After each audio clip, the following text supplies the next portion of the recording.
Passons au deuxième point. Les ennemis invisibles. Ceux-là, on ne les aime pas. On ne vous dit pas de les aimer. Aucun d'entre eux ne doit être aimé. Mais aucun aussi d'entre eux ne doit être haï. Parce que si tu les aimes, tu te fais du mal. C'est pas normal, on ne les aime pas. Ils ne doivent pas être sauvés. Leur sort est déjà scellé. On aime les autres parce qu'ils doivent être sauvés.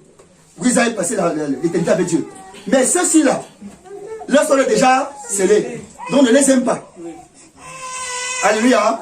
Mais en même temps, ne les hais pas. Parce que si tu les hais, tu deviens comme eux. Et quand tu deviens comme eux, tu pars directement là où ils vont partir.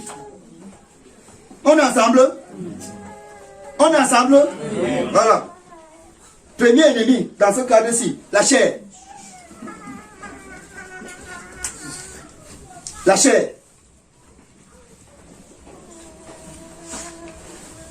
1 Pierre 2. 1 Pierre 2. Verset 11. 1 Pierre chapitre 2, verset 11. 1 Pierre chapitre 2, verset 11.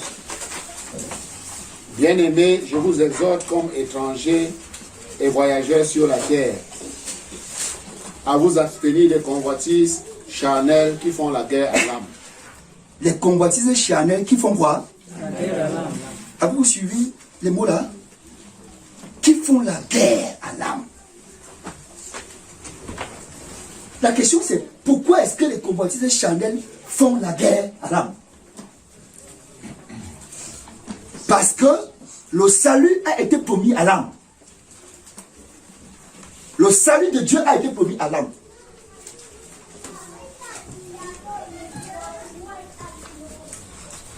Et pendant que la promesse du salut a été faite à l'âme, la chair plutôt, elle a été condamnée. La Bible dit que la chair et le sang n'hériteront pas le royaume de Dieu. Très bien. La chair a été condamnée. La chair dit donc, ok, comme toi, âme, on t'a promis le ciel, et qu'à moi, on a promis l'enfer, la gêne, la mort, je verrai comment toi tu vas partir. Voilà la guerre entre les deux entités. La chair donc se met à s'opposer à l'âme. Non. Tu veux croire au Seigneur Jésus? Non, tu ne crois pas. Tu veux aimer? Non, tu ne veux pas aimer. Ta chair s'oppose totalement à ce que l'âme veut faire. Parce que l'âme, c'est la personnalité intrinsèque de l'homme. L'âme, c'est toi. Quand on dit, par exemple, maman t'a dit, ce n'est pas ce que nous voyons là. Non, frère. Ce que nous voyons là, porte maman t'a dit. C'est pas ça? Maman t'a dit est dedans. Alléluia. Amen. Chacun de nous est dedans. Ça, c'est la coque. L'apôtre Paul appelle ça dans le livre de Corinthiens la tente. La tente. Mais le vrai nous est dedans. Le vrai nous est dedans. Or, la chair, le corps que nous portons, porte un autre instrument qui lui est là pour empêcher à nous qui sommes dedans de partir. On dit par exemple, frère Victor, ou papa Victor, papa David, ce n'est pas le corps-ci, c'est le nom de son âme. Alléluia. C'est le nom de son âme. Parce que papa Victor, papa David n'est pas ça. C'est celui qui est dedans. Et c'est celui-là qui va partir. Lorsque le corps va tomber et rester, c'est celui qui va sortir pour entrer avec qui? De Dieu. C'est lui qui va passer l'éternité avec Dieu. Donc les gens qui se comportent là comme si c'est la partie-ci qui est tout. Non, les petits haillons que nous mettons là, raser les barbes, mais c'est ça, c'est pas, vous prenez tellement soin de la terre. On a dit que tu es poussière et tu retourneras à toi. Donc tu es là, mais ça tu gonfles. Quand la terre te fait gonfler, comme le tapioca, la terre te fait gonfler. C'est dans le vide, mon frère. C'est zéro. Ça c'est une joie. Je te dépasse. Je suis beau. Beau de quoi? Parce que tu as pu acheter une huile qui sent, d'ailleurs, au marché. Un petit parfum qui pue. Tu as versé sur sur la carcasse. Tu. Maintenant, quand tu sors la tête, tu gonfles un peu. Tu gonfles. Tu fais croire aux gens que là où tu es là, tu es quelque chose. Ça, c'est la pourriture. Alléluia. C'est la pourriture pure et simple. Le vrai toi est à l'intérieur, mon frère, ma soeur. Et c'est ce toi-là qui est destiné au salut. Et maintenant, l'autre qui est là pour te faire la guerre s'oppose à toi au point de dire, je verrai comment toi qui es là-dedans, là, tu vas aller au ciel avec Dieu. Je te fais dans la guerre. D'où la guerre de 1 Pierre chapitre 2 dont on vient de parler. Donc, il y a une sorte de jalousie de la chair vis-à-vis de l'âme. D'où la guerre. On se comprend, non? Et dans Galates chapitre 5, je crois au verset 16-17, là c'est le verset 17 pour qu'on aille rapidement. Galates 5, 16-17. Qu'est-ce qu'il dit? Je dis donc, marchez selon l'esprit, et vous n'accomplirez pas les désirs de la chair. Oui. Car la chair a des désirs contraires à ceux de l'esprit, et l'esprit en a de contraires à ceux de la chair. Oui. Ils sont opposés entre eux afin que vous ne fassiez point ce que vous voudriez. Ils sont donc opposés, c'est la même guerre dont je parlais tout à l'heure. Ils sont opposés. L'esprit et la chair. Ils sont opposés. Mais quand je parle de l'esprit ici au sens noble, l'esprit de Dieu. C'est de ça qu'il est question ici. Mais c'est pour montrer la guerre toujours qu'il y a entre cette chair-là qui ne veut pas que nous puissions avoir la liberté de servir le Seigneur. C'est une grande guerre. Et je vais vous dire une chose, frère. Merci Seigneur. C'est la plus grande guerre de tous les temps. Gloire à Jésus. C'est la plus grande guerre de tous les temps. Même Armageddon dont on parle là, oui, ça va venir. Mais le vrai Armageddon, il a commencé en toi, frère. Amen. Oui, ça a commencé en toi. Parce qu'on en parle. La bête va venir. La bête va venir. Vous comprenez? Elle va venir selon les Écritures. Selon ce que Dieu a dit. Mais l'équivalent de la bête est déjà en toi. Ah oui. L'équivalent de la bête est déjà en l'homme. C'est quoi? La chair. Je referme la parenthèse. Prenons maintenant, parlons un peu de la chair. Comment ça se manifeste? Romains chapitre 7. Romains 7. Romains 7, à partir du verset 10. On parle un peu de la chair, non? Parlons un peu de la chair. Comment ça se manifeste dans notre corps? Parce qu'il faut savoir comment ça fait. Oh. Romains 7, à partir du verset 10. Ainsi, le commandement qui conduit à la vie se trouva pour moi conduit à la mort. Car le péché, saisissant l'occasion, me séduisit par le commandement et par lui me fit mourir. La loi donc est sainte et le commandement est saint, juste et bon. Ce qui est bon a-t-il donc été pour moi une cause de mort? Loin de là. Mais c'est le péché, afin qu'il se manifestât comme péché en me donnant la mort par ce qui est bon, et que par le commandement, il devint condamnable au plus haut point. Nous savons en effet que la loi est spirituelle, mais moi je suis charnel, vendu au péché, car je ne sais pas ce que je fais. Je ne fais point ce que je veux, et je fais ce que je hais. Attends, recommence. Je ne sais pas. Je ne sais pas ce que je fais. Je ne sais pas ce que je fais. Je ne fais point ce que je veux. Je ne fais point ce que je veux. Et je fais ce que je hais. Et je fais ce que je hais. Il y a une suite. Or, si je fais ce que je ne veux pas, oui, je reconnais par là que la loi est bonne. Oui. Et maintenant, ce n'est plus moi qui le fais, oui, mais c'est le péché qui habite en moi. Ce qui est bon, je le sais, n'habite pas en moi. Oui. C'est-à-dire dans ma chair. Voilà. J'ai la volonté, mais non le pouvoir de faire le bien. Oui.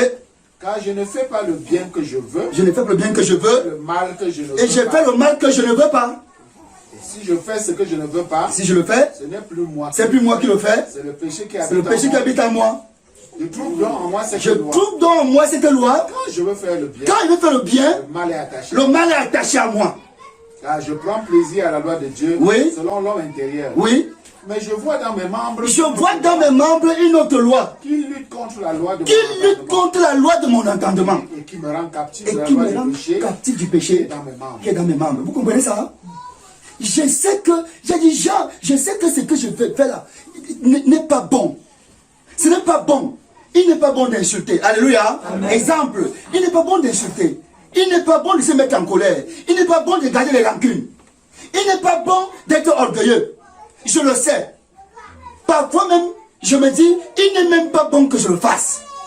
Mais pendant que je dis que je ne le ferai pas, il y a une autre loi qui habite dans mes membres. Une autre loi en moi qui me pousse à faire ce que je ne veux pas. Vous comprenez ça, frère? Ça se passe en toi. Ça ne se passe pas en moi. C'est en toi. Tu sais qu'il n'est pas bon de murmurer. Mais le murmure est tellement sucré qu'à un moment donné, quand tu ne murmures pas, c'est comme si ta bouche... Il y a une autre loi qui t'impose le murmure. Tu as conscience de ce que les querelles ne sont pas bonnes. Tu sais qu'un enfant ne doit pas se quereller. Mais tu te surprends quand tu as fini de te quereller. Parce qu'une autre loi t'a amené à te quereller malgré toi.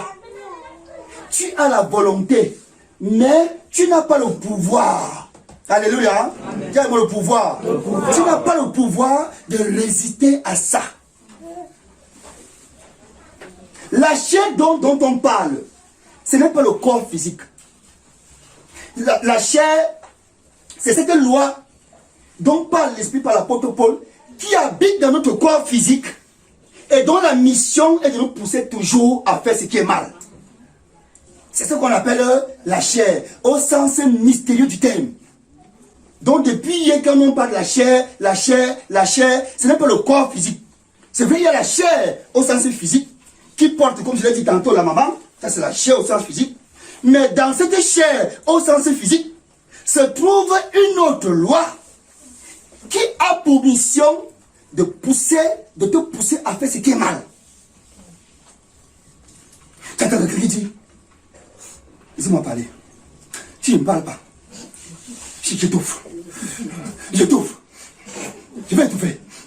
C'est la chair en réalité qui est étouffée. Alléluia. C'est la chair qui est étouffée. Elle veut parler. Il n'y a pas moyen. Maintenant, elle demande à parler. Si on l'étouffe davantage, tu ne vas pas mourir. Au contraire, c'est elle qui sera mal à l'aise. Vous comprenez ça?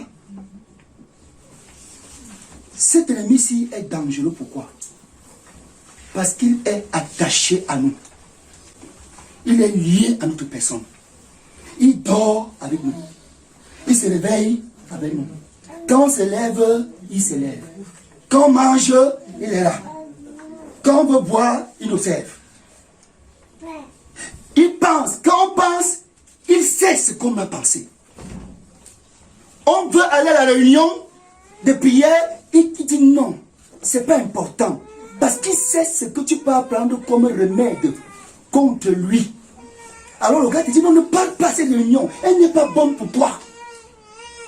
Tu te retrouves donc en train de trouver un subterfuge, une fausse excuse. Non, j'étais fatigué.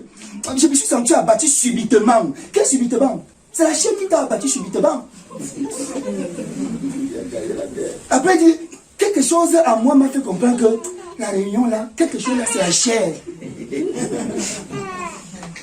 Alléluia. Amen. Parce que c'est que quand tu vas là-bas, tu vas prendre un poison, un élément important pour toi, mais qui sera comme un poison contre elle. Elle s'arrange donc maintenant à t'énerver. Tu vois comment elle touche un enfant. L'enfant va bang, c'est là-bas que l'enfant trouve le temps de casser le plat. Mais vous êtes une pierre d'achoppement pour moi dans cette maison. Maintenant, tu m'as énervé, je ne parle même plus à l'église. La chair dit Alléluia. La chair dit acclamez pour mon roi, acclamez pour mon royaume. Elle est contente parce qu'elle a réussi à passer par un enfant pour te mettre mal à l'aise, pour que tu n'ailles pas chercher la nourriture qui est bonne pour ton âme, mais qui sera plutôt un poison pour elle. C'est la guerre, les frères. C'est la guerre. Il y a donc c'est là. C'est elle qui peut dispute. N'accepte pas ça. Tu n'es pas n'importe qui. Non, quand même. Hein? C'est quand même ta femme.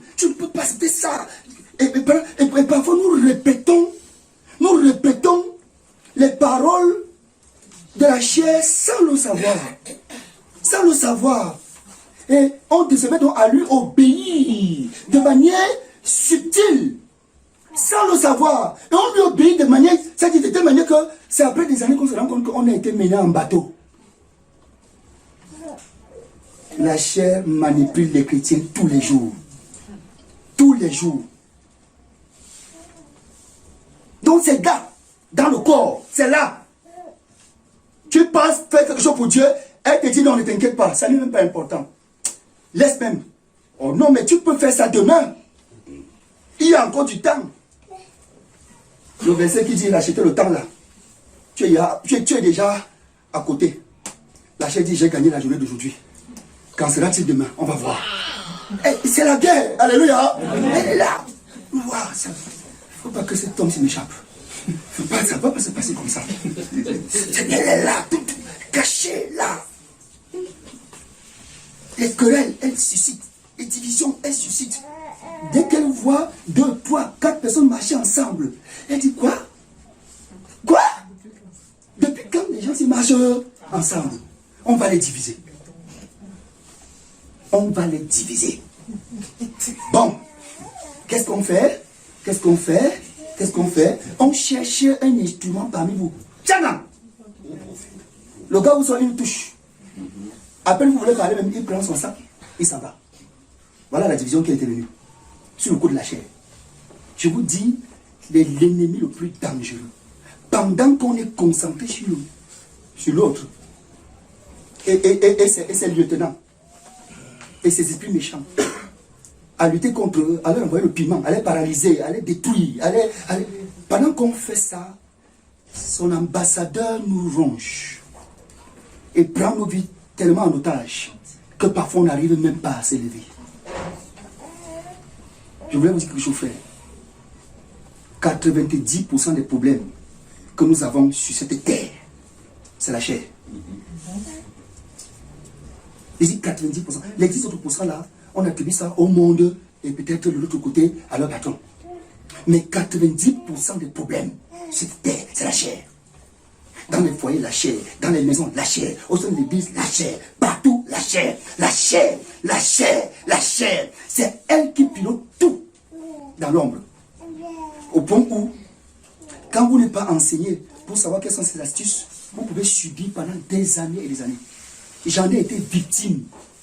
Victime dans mon foyer. Victime. Et ça ne venait pas de ma femme, ça venait de moi.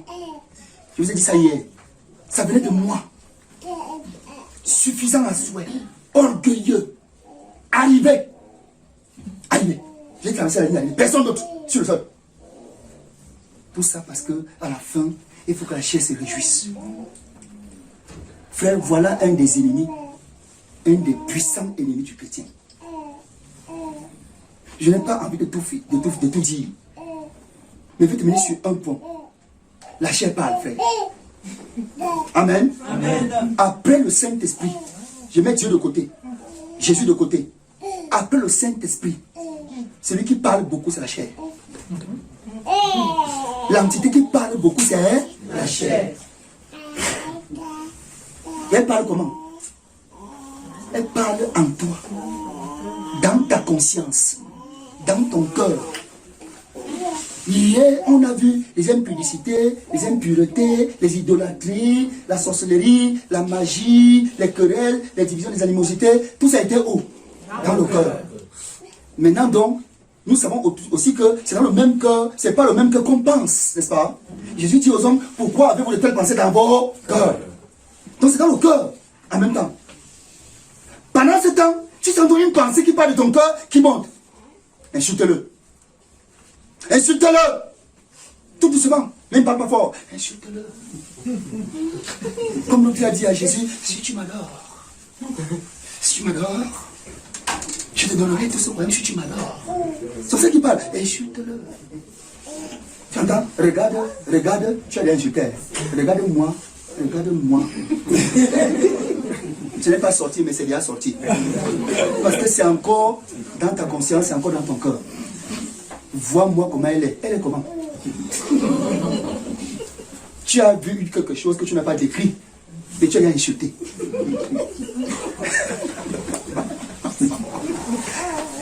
Alléluia. Amen. Non, mais la chair nous manipule, les frères. Et nous sommes esclaves de cette affaire. La chair parle. La chair parle, frère. Elle parle. Elle parle dans la conscience. Elle parle dans le cœur. Elle parle. Elle intime des ordres. Et on obéit. On obéit. On obéit.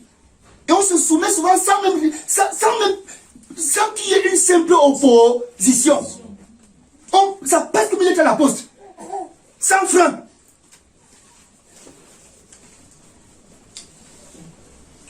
Je veux la colère. Un autre. Je veux la colère. C'est un autre que je te donne. Non, la colère. Donc, passer dans la chambre. Quand il ressort de la chambre, tu te demandes qu'est-ce qui s'est passé après temps. Quelqu'un entre dans la chambre. Quand il passait, il était bien. Quand il ressort, tu te demandes qu'est-ce qui s'est passé en 8 minutes.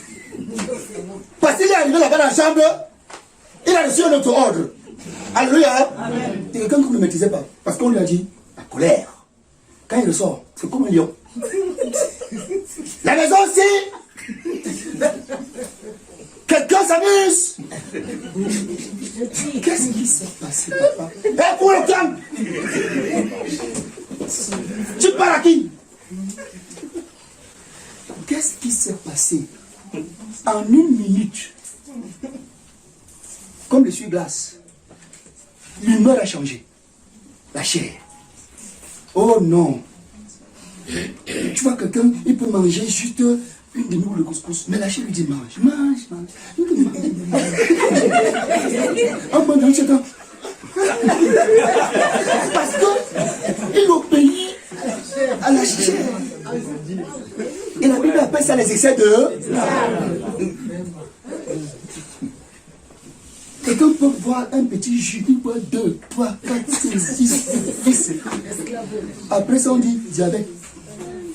La chair dit j'ai eu.